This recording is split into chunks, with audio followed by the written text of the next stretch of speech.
There we go. Hey, what's up? Good morning. Let me adjust my screen a little bit. Hey, everybody, good morning. I think sometimes you guys can see my TV screen in the background. And I'm like fascinated that that is a thing. Isn't it? Your show will Amazing. go live Isn't in it? 5 seconds. Four, Four, three, three, two. two, one. And we're live. And we're live on all platforms. Thanks so much, everybody. This is Harriet Kimmick with Down to Earth. It's the show in which we talk about the issues that matter. And today on our show, we're going to talk about something that I had to think about seriously before even preparing for this show. And it's about money. It's about how big philanthropy uses their philanthropy. Is it a tool of the rich that they use, or are they really philanthropic? Are they really believing that they should give back? So we're going to talk about this and explore it in just a few. But first, I wanted to think you should give a shout out to the folks who continue to listen to us from around the world. We have folks in Ireland, Namibia, South Africa. I don't know how you guys do it, but I just wanted to tell you, thank you. Folks in Bangladesh and India, and folks out in Nigeria. How do y'all do that? But thank you so much for continuing to be a part of my experience. I gather that some of you in Nigeria, for instance, are people who have been listening to me for going on more than 10 years. So I wanted to say thank you. At some point, I might make it to Nigeria. We'll see. We'll definitely see about that. But thanks, everybody, for tuning in and joining us on this fine Monday. I'm happy to report that it's 34 degrees in Metro Detroit. Somebody give a shout out. It means the snow is melting, and it means underneath all that snow is a lot of leaves that I need to go get blown away, scraped up, or whatever. But I'm also a firm believer that if you leave the leaves underneath that, then it's going to ferment and compost so that by the time the snow finally goes away in late April or so, guess what we're going to have? Nice green grass. I don't think it's going to kill the grass off. I think we need to leave it. So, we've just, I think most of us clear it. Is it we clear it so it won't get into the drains or something, right? So it won't block your drains. But I think leaving the leaves is and it just makes me think that summer will come back. I think that's my problem. My problem is that I want summer back. Anybody else like me? Who wants summer back? I do. I think when I realized that the snow was melting yesterday and I looked out and I saw it, I can't begin to tell you how I felt. My hands are always dry, so I keep moisturizers. My hands always feel dry, so I moisturize them like 100 times a day. But you know what? I wash my hands like 200 times per day.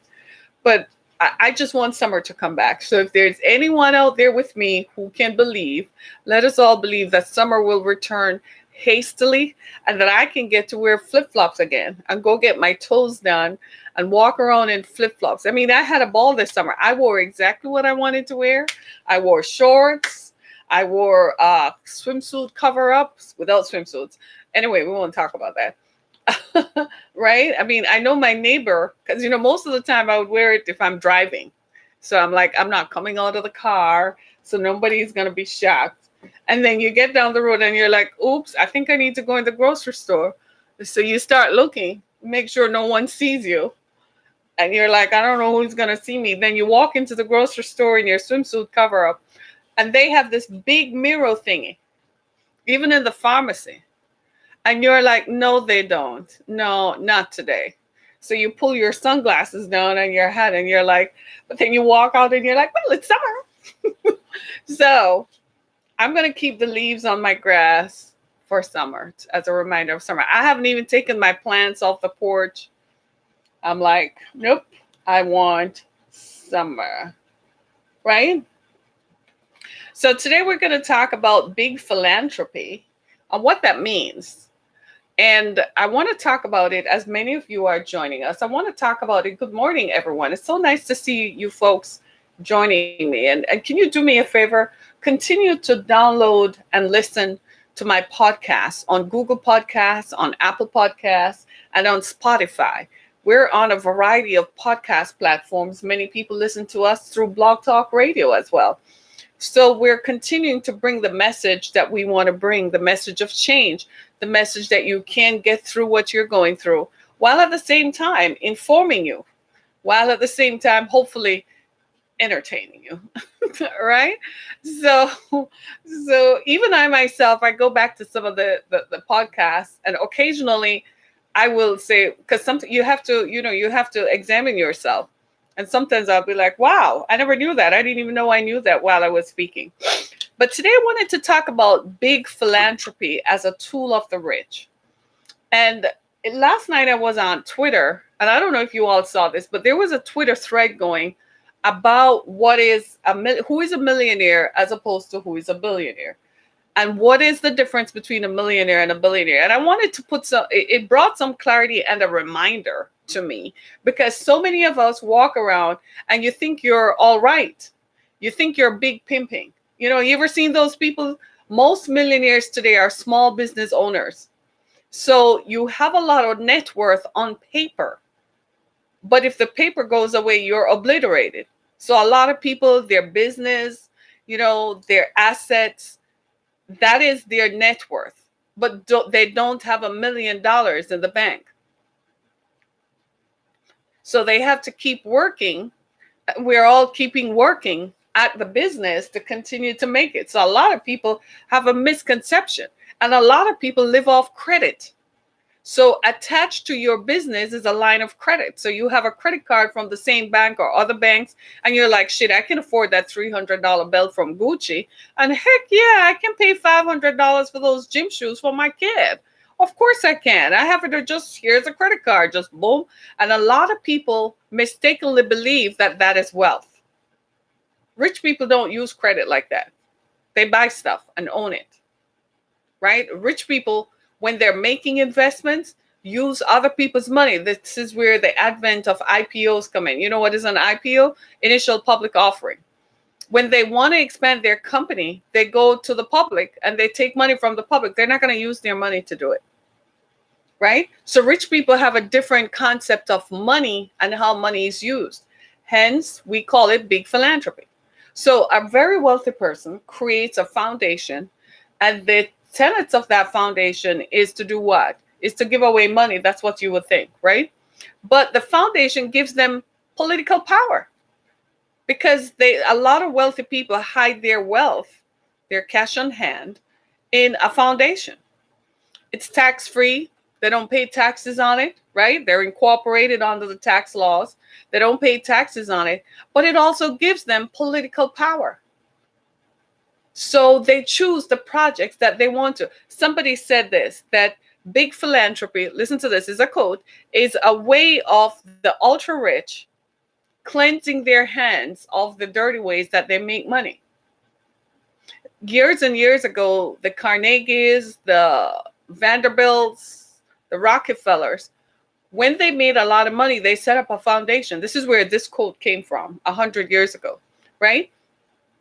And they would set up a foundation ostensibly to give back to the community, right? Hence, they supported the arts and music and science, because the government couldn't do enough. Then the government started crying that, man, I don't collect enough taxes to do it. So the government taxed people like you and I, wealthy people. Let me just put this into perspective. Reaganomics created the billionaire class, because before in history, we never had billionaires. You had what was called the marginal tax structure, where rich people paid the tax on the excess of what they made. So they paid taxes on the 80%, not on the 20%. Are you clear on that? Then Reaganomics came in, and rich people stopped paying taxes on their 80%. So cumulatively, you make more money. The more money you make is the less taxes you pay. Hence the reason why, as much as I love Amazon because it's convenient to shop, Jeff Bezos paid $0 in taxes last year because of the tax code brought in by Reaganomics. Now you have the Trump administration, who further exacerbated that, so rich people don't pay any taxes at all. So the burden is on us. So for all those of us who are walking around and we think we're millionaires, I suggest we all go back and examine our finances just a little bit and really think about it, because we're living off credit and we're living as if that is the real thing. If that were if the bank were to come after you and you had a few bad months, what would that mean for your business? Would you still be a millionaire? Because many people who are millionaires still carry a mortgage on your house. Your cars are not owned by you. There are very few people in America who believe that you should have a car that you don't pay a note on. I'm one of them. Most people, you want the latest and the latest and the greatest, because you got to show off to your friends that you're making it. So they go out and they take out a heavy car loan and they buy it. Many people don't even own the land that their business sits on. I am amazed when I drive through small towns in America and I see places up for rent. And I'm like, all this time you never owned the place? Because we're big pimping. The minute you start making a little money, the first thing you go out and do is what? Buy a bigger house and a bigger car to show your friends that you have arrived. And all you're doing is sinking yourself further in debt, making yourself in debt. This is why my grandmother used to say it like this, and I kid you not. She used to say, don't envy anyone for what they have, because you don't know what means they contrive to make it. So I don't envy anybody for what they have, because I don't know what it's costing you at night to stay up to make it. A lot of people obtain their wealth by nefarious means. One of the ways that a lot of people were drug dealers. I kid you not. They were drug traffickers. And then they cleaned up the money. They started buying property. That's one of the quickest ways. I kid you not. This is just a reality. Until eventually they move so far away from that now they're just a businessman. Within 10 years, you describe him as a businessman, but how did he get started? Does it really matter? As long as he's not hurting anybody. I'm not even against people anymore, because the way the system is structured, it's difficult. I just hope he owns his stuff.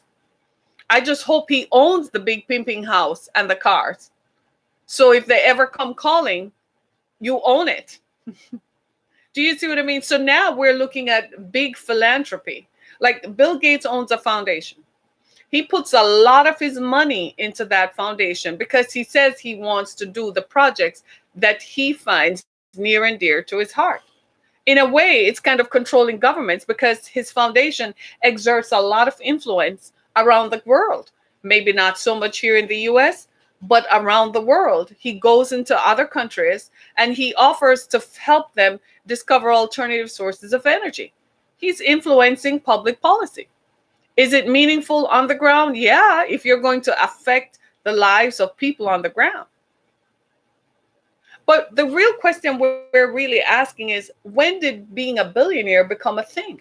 And somebody was saying on Twitter last night, we've forgotten basic math, that a millionaire is just somebody who has $100,000 times 1,000. Okay, just add the zeros. Well, a billionaire is somebody who has 1,000 millions, right?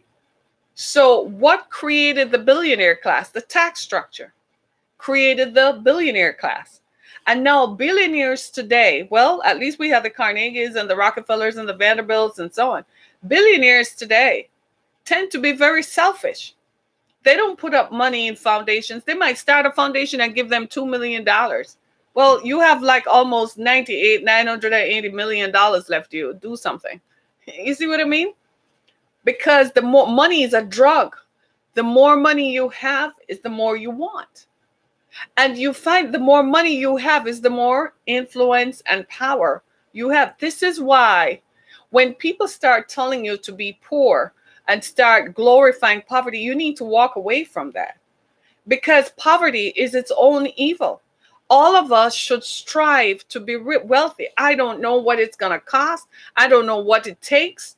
For some of us, the barriers and impediments to wealth are stricter than others.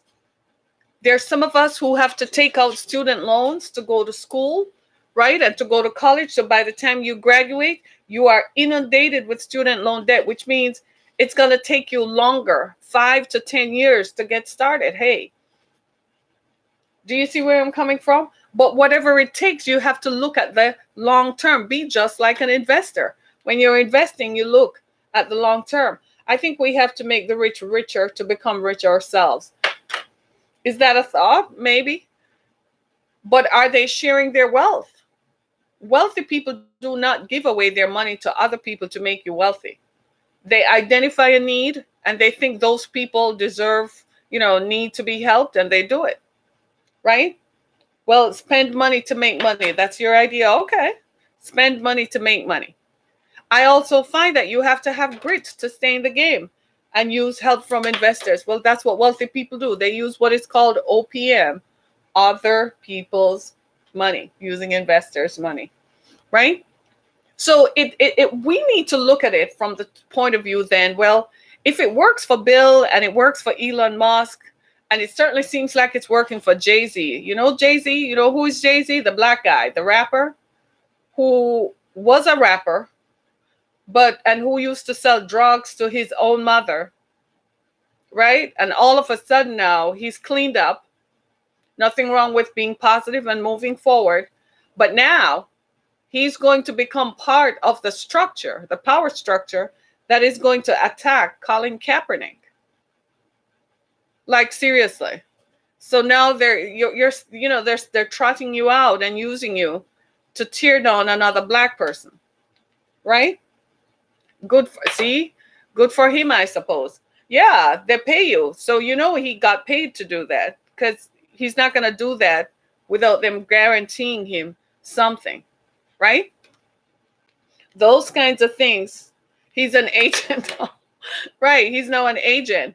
So now he's just become like an Uncle Tom. Yeah, and you can go tell him I said that. I don't care. But that's what it is. Not if you're going to go after somebody who is trying to look at the situation and say, there's a way in which we can fix it. And then now you, as a black man, you're going to go after the power structure and say he's using the NFL. You got a big contract with the NFL. I would have respected him if he didn't get a contract with the NFL. So after he signed the contract with the NFL, I guess part of the contract with the NFL was for him to go after Kaepernick. But outside of those things, right, he is many high-profile athletes' agents, such as Des Bryant. Now look at that. I didn't know that. Thanks for telling me. I did not know that, right? But do you see what I'm saying? So in looking at how did we create billionaires, it's a unique phenomenon. America has more billionaires than anybody else. We also have more millionaires than any other country, right? So we have a lot of millionaires here, especially New York City. And there's a map on the internet you can go look at that can show you where a lot of millionaires live. So we have more millionaires than anybody else on the planet, and we certainly have more billionaires. There are billionaires who live in other parts of the world. There are people from Nigeria who are billionaires. There are people from India. I don't recall seeing anyone from Pakistan, but there are people from India. Of course, China is not going to tell us anything, so we don't know, right? But how did we create this group of people for whom excessive wealth? You know what that tells us? They're going to continue to influence the political spectrum, and they're going to continue to appoint people who specifically look out for their own interests. If I were a billionaire, do you think I would want someone in charge of the country who is not going to make me richer, or who is going to come in with some idea that they don't think we should have billionaires? No. I'm going to find a way to what? Influence the political system, aren't I? Exactly. Because I want to continue to be a billionaire. I think we've forgotten how to think. A huge problem is the millionaires driving the cost of living through the roof in sought after places. You really want to talk about that, don't you? Why don't you talk about it? Talk about how expensive it is to live in San Francisco, for example. If you're not a millionaire, you can't live in San Francisco. The homeless population in San Francisco is higher than anywhere else in the country, because a lot of people who used to go to work can't afford to live there. Wow. Help me out, my friend. Help me to tell the people, because when I talk, they probably think that, oh, Harriet is just saying stuff. But help us to help the people. Tell them what you know. And I'm going to repeat what everything you said because it is true. Think about it. Friends, do you own a house? Stop paying rent on an apartment. Go buy a house. Home ownership is the first step in acquiring wealth. Stop living in a high rise apartment that you're paying $2,500 a month in rent for. Go buy a house. You might not be able to own a home in the sought after neighborhood, especially for you young people graduating from college. You're in your 30s and you're delaying having children because you say, I don't have the time. And you're telling yourself you don't have the time, you don't have the money, blah, blah, blah. But look at your lifestyle. You're spending 18 to $2,500 a month on somewhere you will never own. You're paying $500 a month on a luxury car just because you want to show off to your friends. And you're still paying $500 a month on your student loans. Go buy a house. My mother told me this years ago and I didn't listen and I paid the price for it. In places that people want to live, there are two types of people. Do you see? Somebody said yesterday on Twitter, they said, look at it this way. Would a billionaire live in the same neighborhood as somebody who is valued at $250 million? And the rest of us were like, no, they wouldn't. Those with 3+ houses and those with 3+ jobs. Hello. Would you say it so loudly for those in the penny section to hear? My friend on Twitter just said the correct thing. The difference between people who have and don't have, people who have 3+ houses and people who have 3+ jobs. Think about it.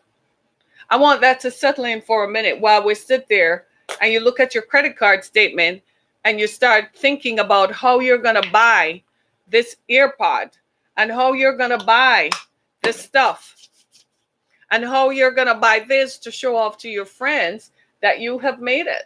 I want us all to listen to that. I want us all to think about that. How many houses do you own? My friends, it's time to start being rich. Having 3 jobs is modern day slavery at its finest. Man, I'm telling you, this timeline is on fire this morning. Are you all reading this stuff and listening to what people are saying? Having 3 jobs is modern day slavery. We need to start thinking like my viewer here on Twitter. You heard what he just said. 3+ houses or 3+ jobs. Pick your choice, which one you're going to have. We stopped thinking in terms of acquiring property. They don't want you to acquire property. The system is not built for you to think morally or to think equitably. No, the system is as voracious as it can be. It's only capitalism when you need to have 3+ jobs. But it's socialism for the rich because they're not paying taxes. You got to think about that. Amazon did not pay taxes last year. Where's the outrage? You know where the outrage should be? At Amazon for not paying taxes. But there's no outrage at Amazon. None whatsoever. You know what we're worried about? We're worried about that the 15-year-old kid who was harassed and beaten with no arms and no legs by a police officer, by a deputy sheriff. We're outraged about a girl being on stage in a dress that shows her boobs off. We're outraged by some girl thinking as an entrepreneur, taking pictures of herself, trying to make money.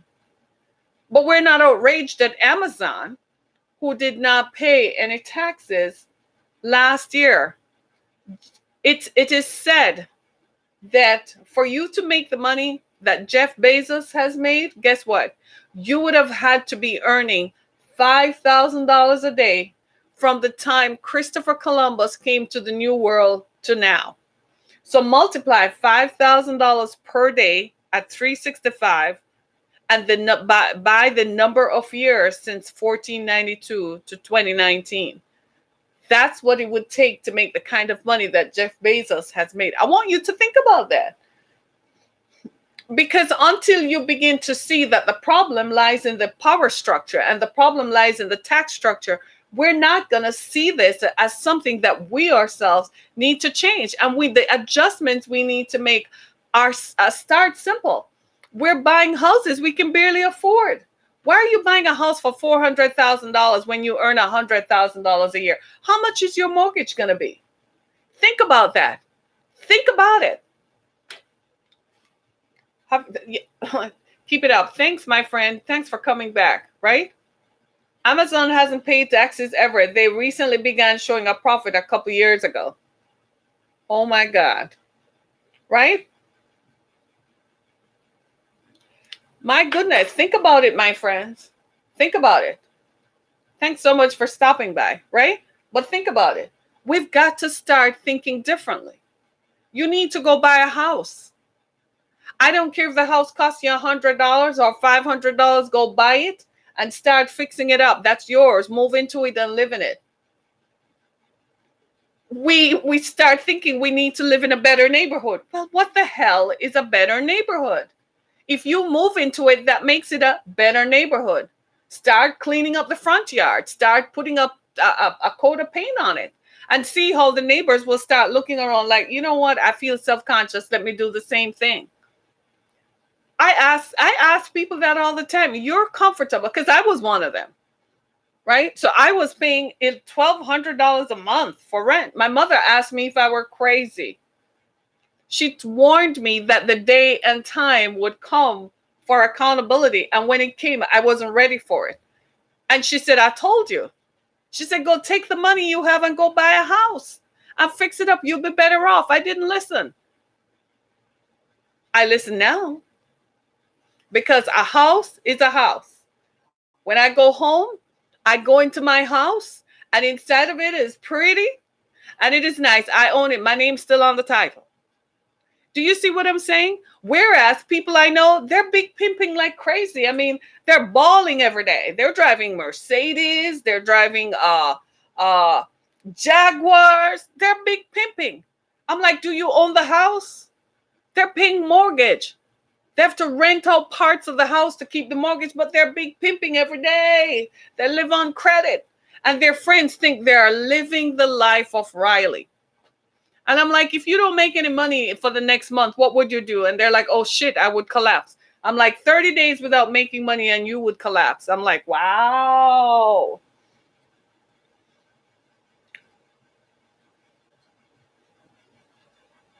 Do you see what I'm saying? Do you absolutely see my point of view? And this is where you and I come in. And this is where we have to change. We got to change. The system is not set up to benefit us. If you run into overdraft on your bank account, don't you pay $35 or $36? It was Obama, I think, who brought it in. I found that out about a year ago. It was Obama who brought it in that if your account is under $5, they won't charge you $36. You can join my broadcast, honey. Just join it every day, right? Go to Spotify, if you have Spotify or Apple Podcasts or Google Podcasts, and subscribe so you can get notifications when I'm on the air. Because the stuff I talk about, nope. I inherited my house. They left it to me. My mother died and left it to me. And I moved out of the high-paying rent I was paying. I moved right into her house. Moved right into the house she left me. I've been happier since. See? No wrinkles, no stress. You know where that comes from? Not having to pay. You know it, right? Right? I kid you not. I had to re-examine what I was looking at, right? Sure, just do your thing, right? I had to just comment. Just comment. They can see it. Everybody can see it, right? And I had to rethink the way that I was looking at it. See, most of us, we say we want to be a millionaire. You know that song, I want to be a billionaire so bad, right? I want to be on the cover of Forbes magazine, stand next to Oprah and the Queen. We all want that. But with the tax laws today, it's favorable because after you start making money after a certain ceiling, you don't pay taxes on the 80%. So you know what most people do is they put their money into the 80% that is non-taxed. It's unbelievable.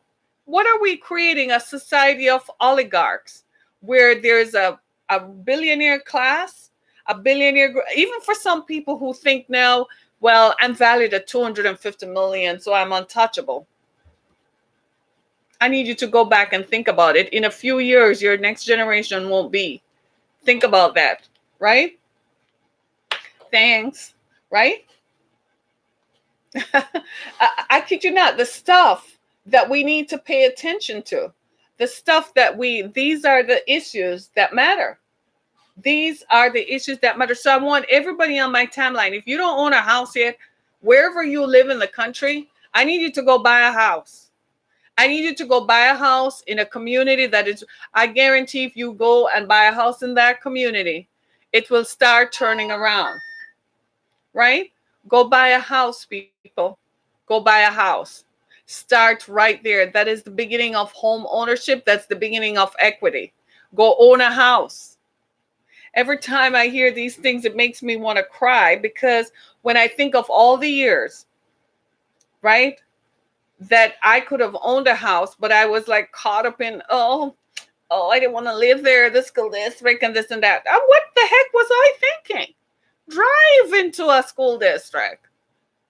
Do you see what I'm saying? I mean, just think about it. So many of us, we buy houses we can't afford. Why do you earn 120?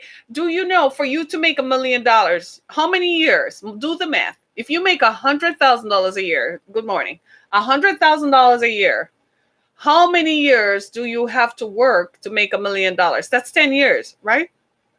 10 years. Okay. So you make $100,000 a year. You know what we are finding? If you make $100,000 a year, your expenses are $300,000 a year. Because you have to show the lifestyle, baby. It's the lifestyle. You live off credit. You're constantly paying off your debt. And most people are looking at me like, that's nothing. I can make that payment. It's nothing. I can make that payment. But I encourage you to sit down one day when you stop moving and start adding up how much you're paying for that debt. And you're going to find that you are not in as good a shape as you thought you were. You have to ask yourself these questions, because when we're young, we don't really think, right? But you have to ask yourself these questions. If the job that is paying me $100,000 a year were to disappear tomorrow, how could I make my payments for a year? And if you can't answer that question, then you know you need to put that house up for sale and go move into a smaller one. You're going to tell me years later that's the best decision I ever made. I kid you not. So ask yourself the question, I'm making $100,000 a year. Most of us, as soon as we get that, we go buy a house for $250,000. So you start saying, I can make that payment, and you shrug it off and you act like you're big rich. Meanwhile, the real rich guys are sitting down and going, ha, ha, ha, ha, ha, ha. The billionaire club. Right? So ask yourself that question. And don't go asking your cousins either, because your cousins are going to shout you down and tell you don't have any ambition.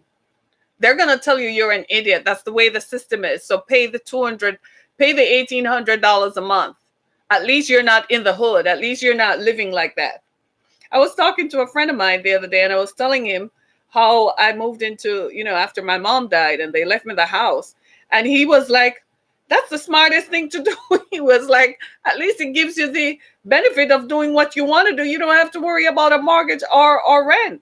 I was like, thank you. This is from someone who formerly used to think that living in a certain zip code made him a better person. I'm like, how he has evolved. I guess every month when he's paying that mortgage, that's when it probably hit him that he didn't have to do it, right? And so many of us, you just get so caught up in it. You get paid on the 15th or the 30th of the month, or the 3rd and the whatever, right? And you just write the checks. And you don't stop to think, because if you really stop to think, you would really think. And then you join the group of people who got, man, I tell you, you know who else is winning? The big box stores. You can tell when people get paid. Just drive down to Costco. Oh my God, on a Saturday. The line is through the roof. People walking around in Costco like they're in a daze. They buy everything and put it on their Costco card and on their credit card. You go to their homes and it's filled with stuff. You know what I call that? House rich and cash poor. Not a darn penny in the bank to save your life. If something were to happen, you don't have enough money saved, your savings would be wiped out. So most of you are like, well, I have some money in my 401k. How much you have in it? 100,000? You really think that 100,000 can pay your car note, your house note, and your living expenses for 1 year? You would wipe out your savings and still not have a house nor a car when the year is over. Think about that. My ex-husband used to tell me that all the time. He said, don't be house rich and cash poor. Don't put all your money in the house and then you don't have any cash on hand. Cash is king. They want you to think we live in a paperless society and everything is card. Baby, cash is king. Keep some cash. You want to make sure that at the end of the month, after you've paid all your bills, you should have a sizable amount of cash in your fist. Go put that somewhere. You see where I'm coming from? Don't have all your money spent out. You see, Christmas is coming. This year, I'm not doing it. I'm not going there. You just go in the store and you just buy. And then when it's all over, you're like, not happening to me this year. Do you see where I'm coming from? And we spend and spend and spend and spend. And you have to sit down and ask yourself what sometimes the question will make you very uncomfortable. Because when I started asking myself this question years ago, it was too late.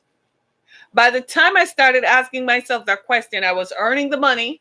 I was paying the big rent. I was paying the car note, right? And by the time I started asking myself the question, it was too late. I had so many expenses and I was the only income. And I had children who were dependent on me.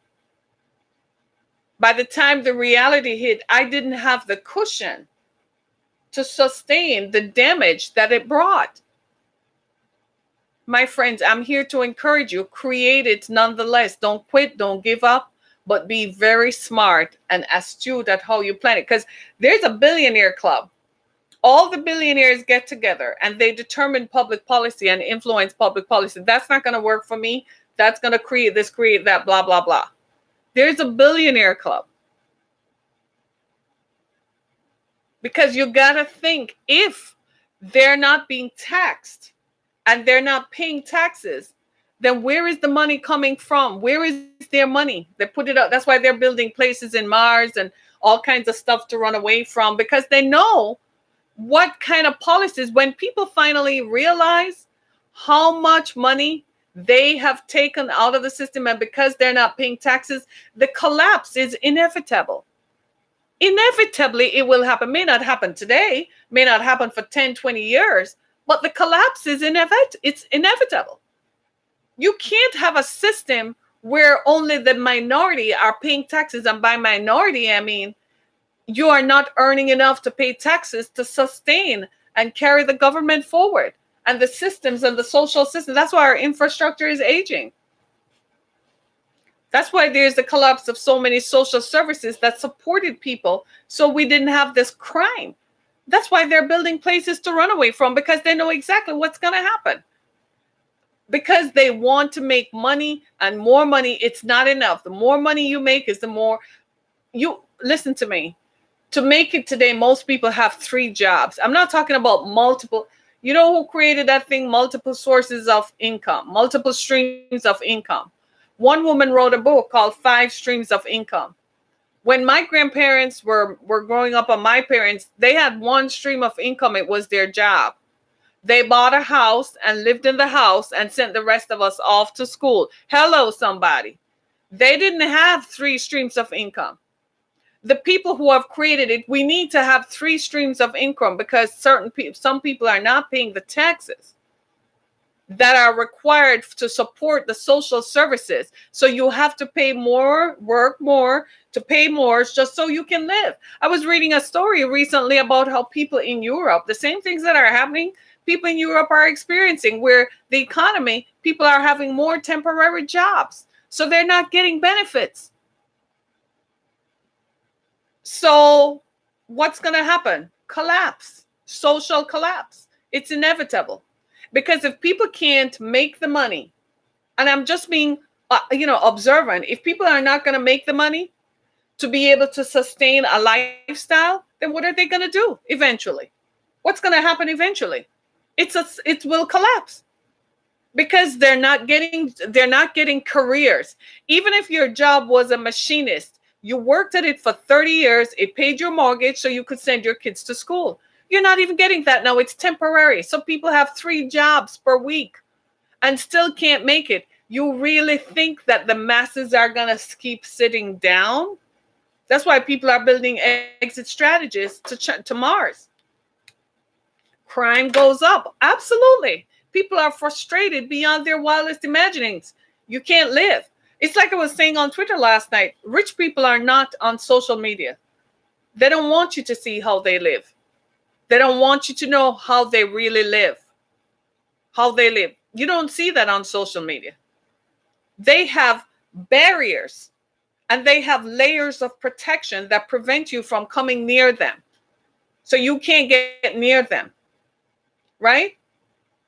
So you have to think, what are we going to do? What can we do?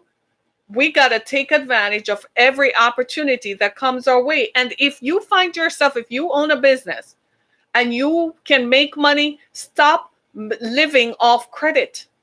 Live within our means. That's the first thing all of us need to do. Make sure you have cash on hand. Live within our means. Stop living like there's no tomorrow, like you're rich. Do you really know what it costs to be rich? We don't think about that, right? We're just sitting here like we're in a haze, like all of this is going to be taken care of. No, it's not. No, it's not. It's not all going to be taken care of because there's a system at work that is grinding away at your security. And without the right information, you won't know what to do. We're too concentrated on entertainment and looking at entertainment and people instead of looking at the facts. My grandparents and parents, they didn't look at people. They were looking at the facts. They went to work, they got a job, they went to work, they saved their money, they could buy a house. That system left because they brought in a different system where certain parts of the population did not pay taxes. While we were asleep at the switch watching Kim Kardashian's butt grow by centimeters. I kid you not. And now, here we are. Here we are. So for those of us who live outside of our means, you need to really think. We really need to think.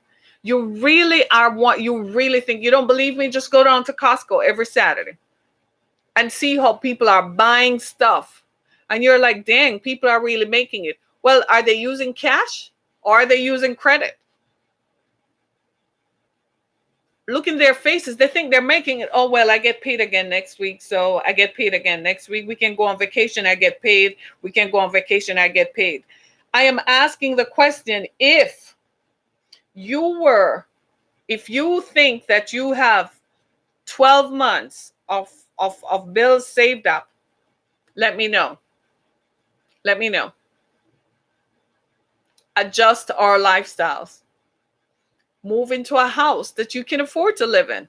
Why are you paying $1,800 and $2,500 a month for rent? And why is your car note $700-800 a month? Some of you paying car notes at $1,200 a month. Are you nuts? You can get a car for $499 a month. It does the same job.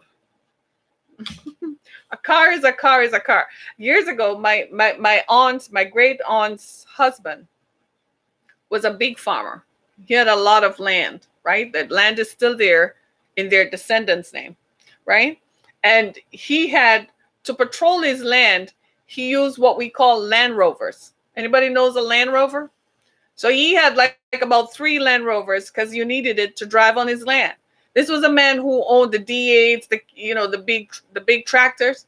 He had the big D8s and stuff too because it was more efficient at rowing the land to prepare it for the seed or whatever, however it's done, right? You can say I was a farm chick, wasn't I?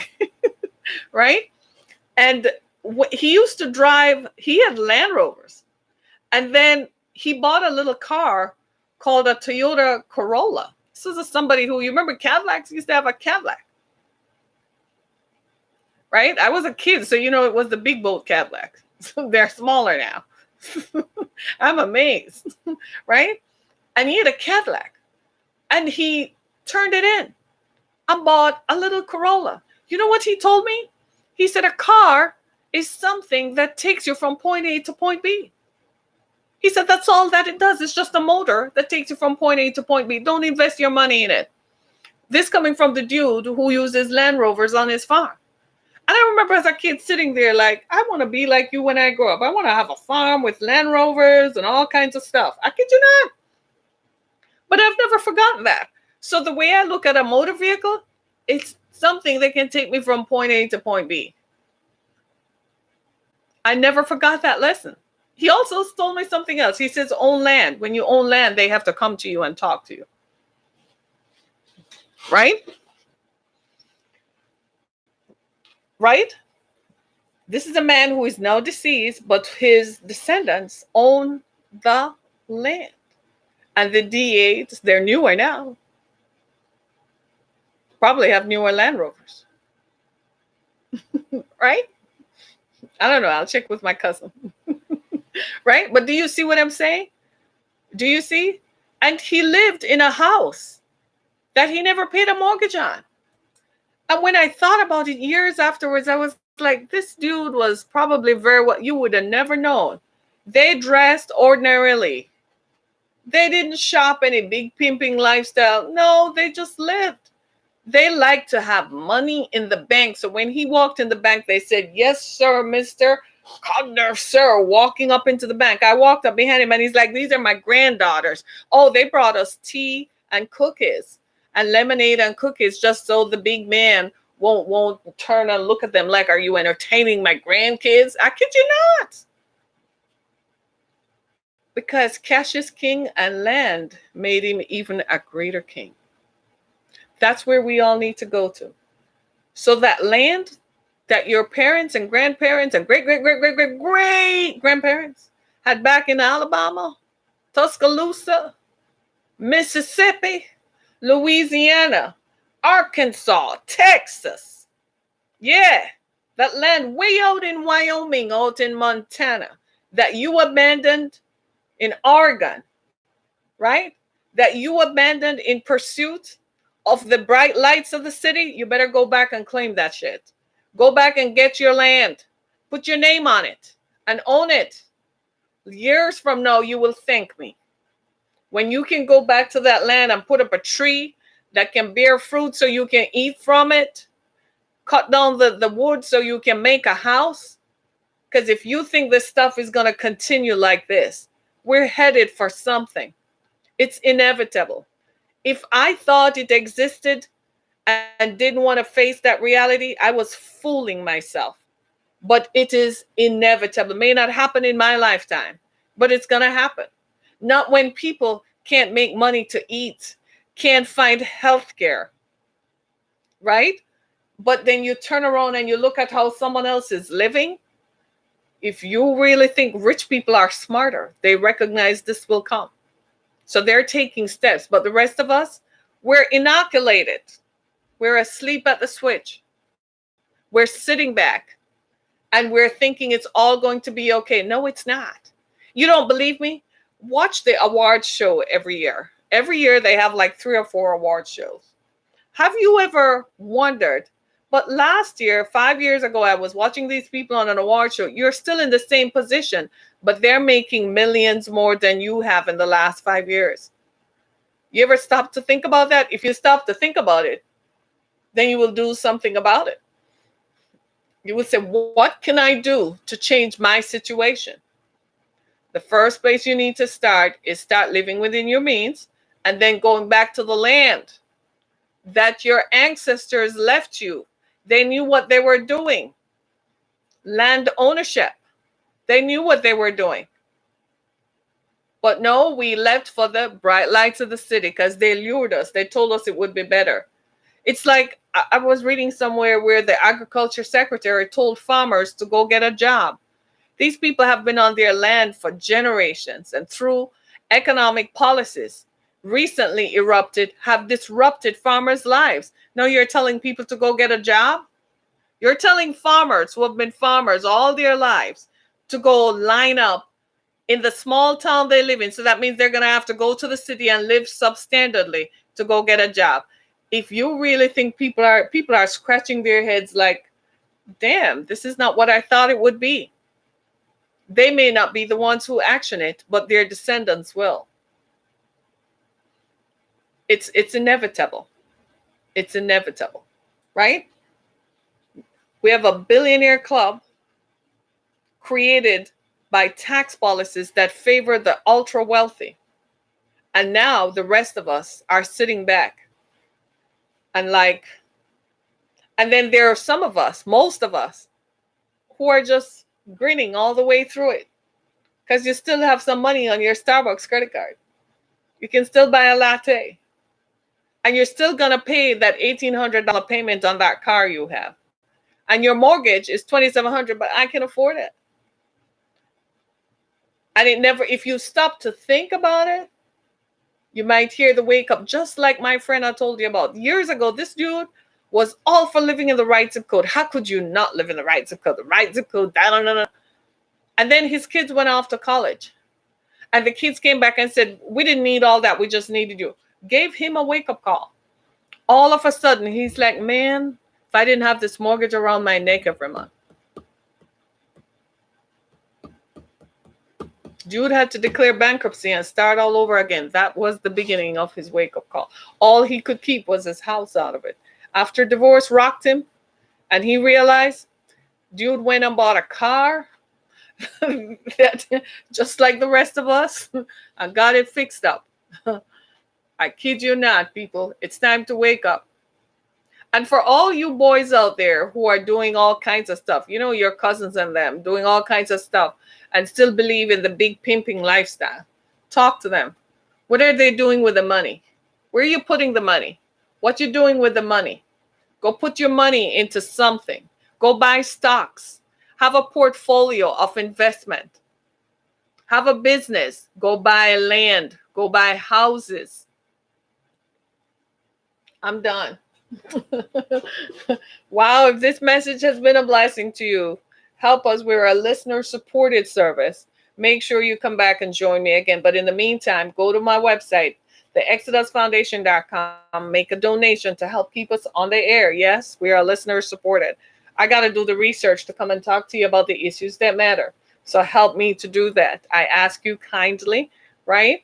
And I also ask that you download and subscribe to our podcast on Spotify, Apple Podcasts, and Google Podcasts. I appreciate the love and the support. Make sure that you keep clicking on that and tell others about us.